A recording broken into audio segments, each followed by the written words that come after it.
Hi everyone, Angela here. Today we are going to talk about this beautiful Dracaena. I'm going to tell you the story about how I got it and a couple care tips and just a funny story. So here we go.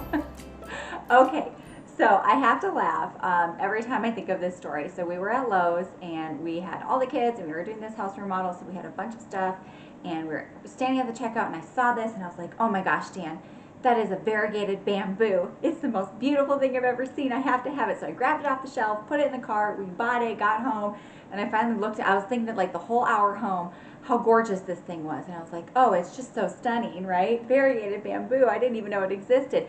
It doesn't exist. This is a Dracaena, which is also really funny because I have killed every single Dracaena that I've ever owned. But anyways, I found a little bit of success with this one.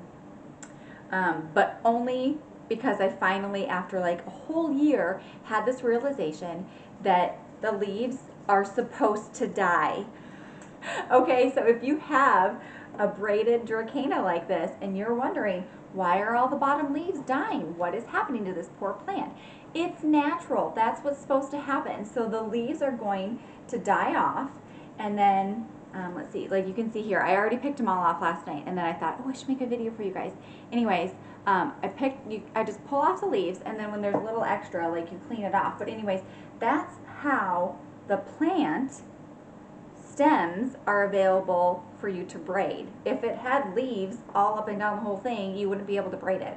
So even though everything was dying off, I kept thinking, I'm killing this plant, here's another Dracaena, I just am terrible at doing this. No, it's because it's supposed to be this way. So now you know what I just figured out. But it's super easy. Like once you lose a bunch of the leaves, then you can just take off whatever kind of binding you have. I have a twisty tie here. And then you just re-braid it. It can take a while to figure out how to do the braiding. It took me about like 10 minutes the first time to figure out what the weaves were. But now that I know, it's so easy. So I actually have some really bad news to share about this particular Dracaena.